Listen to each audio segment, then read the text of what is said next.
Transcription number 79, volume number 5 at the rate 80 word per minute. Students हमारी morning में class नहीं हो पाई थी, some urgent work.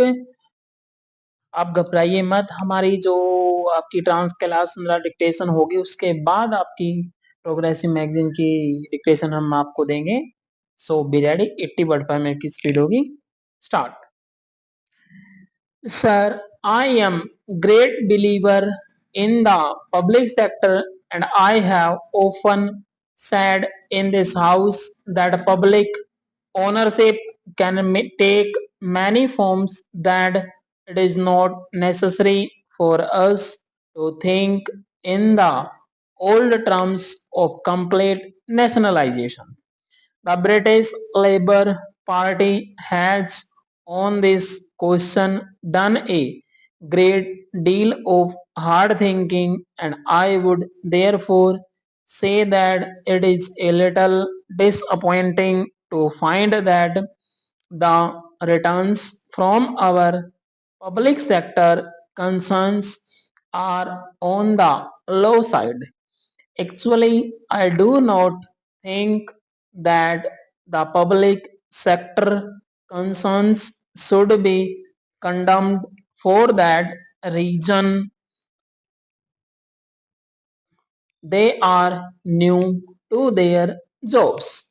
What about the returns that the private sector concerns give in the first few years of their existence?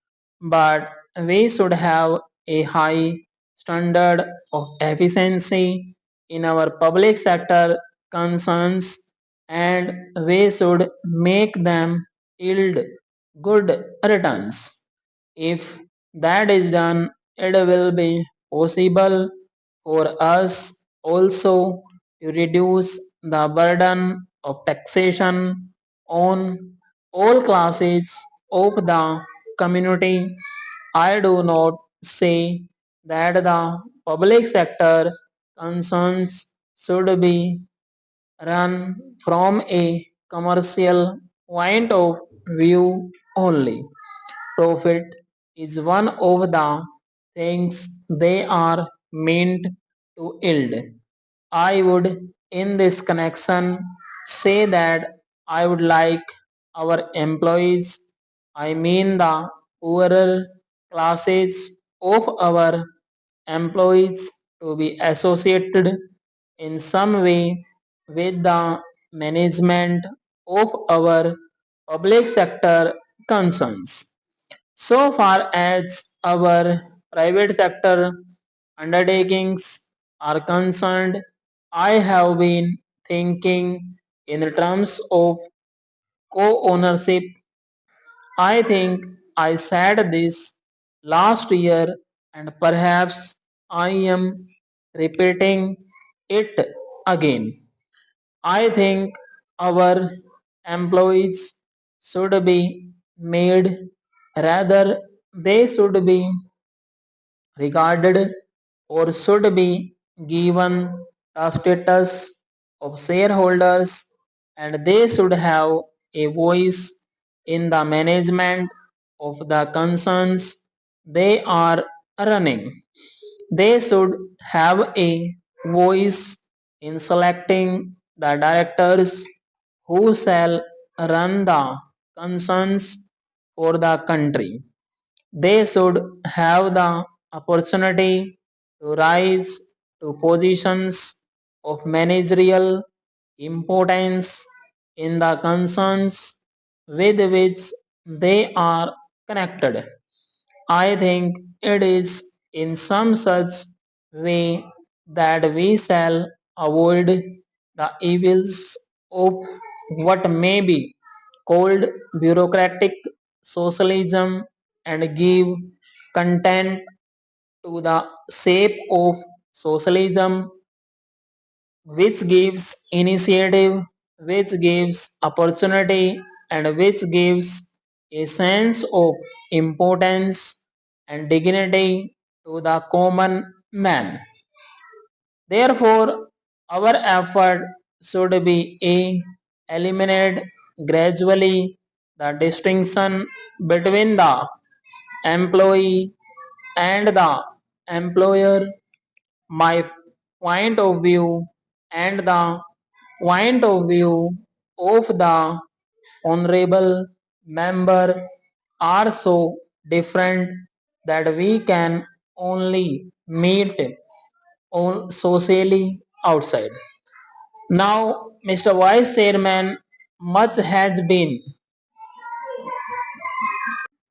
Now, Mr. Vice Chairman, much has been said about foreign capital and from technical aid.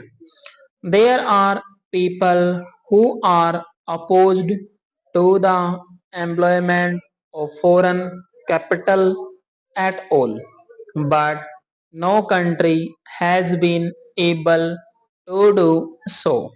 We should, however, be able to employ foreign capital without sterling attached to them as we are doing today.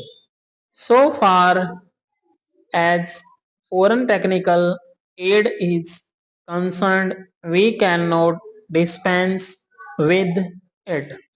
I would like to say that there is a tendency in our country to be content with the second best or the third best. I think that is an unfortunate tendency we have in the world of technology and in the world of science. A great deal to learn from foreign countries.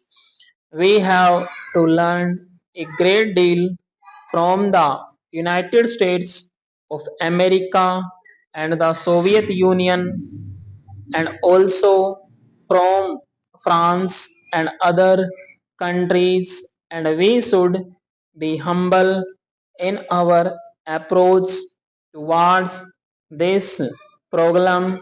We should be prepared to give to our managerial staff opportunities of acquiring technical knowledge and technical skill in these countries. I will finish in less than a minute. There is this question which has assumed great importance, namely the question of price control. I know this subject raises some difficult questions. We have to consider the position of the farmer who has been exploited for ages by the people of the cities. But we have also to think of our people in the cities, all of whom are not rich. Many of them have to lead very humble lives, and the rise in prices, the rise in the cost of living, particularly in urban areas, is becoming very high. It is therefore necessary for us to have some system of price control.